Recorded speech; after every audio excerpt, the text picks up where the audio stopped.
Hi friends, ഇന്ന് വന്നിരിക്കുന്ന ഒരു റെഡ് വെൽവെറ്റ് കേക്കിൻ്റെ വിശേഷങ്ങളുമായിട്ടാണ്. ഇത് കുറച്ച് ദിവസമായി കേട്ടോ ചെയ്തിട്ട്, പിന്നെ വോയിസ് ഓവറൊന്നും കൊടുക്കാനൊന്നും നേരം കിട്ടാത്തത് കൊണ്ടിട്ട് ഇങ്ങനെ ഇട്ടിരിക്കുകയായിരുന്നു കേട്ടോ. അപ്പോൾ ഇത് വന്നിട്ട് കിളമാനൂരിന്ന് നാദിയ തന്നിട്ടുള്ള ഓർഡർ ആയിരുന്നേ. അവൾ ഗ്രാഫ്റ്റ് വർക്കൊക്കെ ചെയ്യുന്നത് കൊണ്ടിട്ട് അവൾക്ക് അതിൻ്റെ കൂട്ടത്തിൽ വന്നതായിരുന്നു കേട്ടോ. ബൊക്കയും ഹാമ്പറൊക്കെ ഉണ്ടായിരുന്നു. അപ്പോൾ അതിൻ്റെ കൂട്ടത്തിൽ വന്ന കേക്കാണ് കേട്ടോ. അപ്പോൾ അവൾ കേക്ക് ചെയ്യാത്തത് കൊണ്ട് എന്നെ ഏൽപ്പിച്ചതാണ്. അങ്ങനെ ഞാൻ കൊണ്ട് കൊടുക്കുകയാണ് ചെയ്തത് കേട്ടോ കിളമാനൂർ.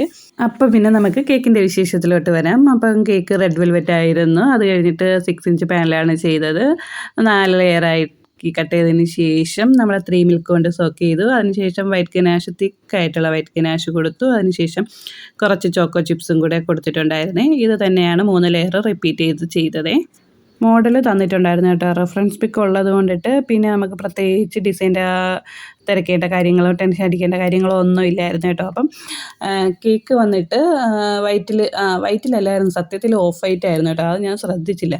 ഈ ഒരു ഫോണേ ഉള്ളൂ കേട്ടോ. അപ്പോഴത്തേക്ക് പിന്നെ വീഡിയോ എടുക്കുന്നതും ഫോട്ടോ മോഡൽ നോക്കുന്നതും മെസ്സേജ് നോക്കുന്നതും എല്ലാം ഈ ഒരു ഫോണിലായത് കൊണ്ടിട്ട് ഒന്ന് നോക്കി. അപ്പോഴത്തേക്ക് കേക്ക് ഫിനിഷ് ചെയ്തതിന് ശേഷം ഇങ്ങനെ ഒരു റോസ് ഫ്ലവർ വെച്ച് മുകളിലൊരു ഹാർട്ട് വരച്ചിട്ട് അതിനകത്ത് ക്രംസ് ഇടുന്നതായിരുന്നു.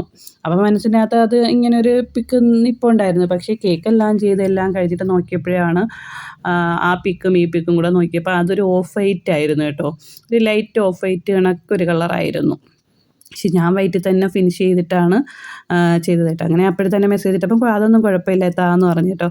ഹോം ബേക്കേഴ്സ് പൊതുവേ കേൾക്കുന്ന ഒരു ചോദ്യമാണല്ലേ, നിങ്ങൾക്ക് എപ്പോഴും കേക്ക് തിന്നാലോ, നിങ്ങളെ മക്കൾക്കൊന്നും കേക്കിന് ഒരു ക്ഷാമവും കാണത്തില്ലല്ലേ, നിങ്ങൾക്ക് എപ്പോഴും കേക്കാണല്ലോ, നീ ഇങ്ങനെ കനത്തിരിക്കുന്ന ഈ കേക്ക് ഉണ്ടാക്കുന്ന മൊത്തവും നീയാണോ തിന്നുന്നത് എന്നൊക്കെ പലരും ഇങ്ങനെ ചോദിച്ച് കളിയാക്കാറുണ്ട് കേട്ടോ. പക്ഷേ നമ്മളൊരു കേക്ക് ഉണ്ടാക്കിയിട്ട് എങ്ങനെയാണ് അതിൽ നിന്ന് പകുതി കട്ട് ചെയ്ത് നമ്മൾ കഴിക്കുമോ എന്താണെന്ന് എനിക്കറിയില്ല ഇവരൊക്കെ ഇങ്ങനെ ചോദിക്കുന്നത്. അപ്പം നമ്മുടെ മക്കൾ ഇതാ ഇത്രയാണ് കെടുക്കുന്നത്. അതും ആ ഒരു കേക്കിൽ ഒരു ശകലം പൊങ്ങി നിന്നതുകൊണ്ട് മാത്രം അത്ര കട്ട് ചെയ്തിട്ട് അതാണ് നമ്മുടെ മക്കൾക്ക് കൊടുക്കുന്നത്. ഞങ്ങളെല്ലാവരെയും പോലെ തന്നെയാണ് നമ്മളും ബർത്ത്ഡേയോ ആനിവേഴ്സറിയോ ഒക്കെ വരുമ്പോൾ മാത്രമാണ് കേക്ക് ഉണ്ടാക്കുന്നത് കേട്ടോ നമ്മളെ വീട്ടിലെത്തേക്ക്.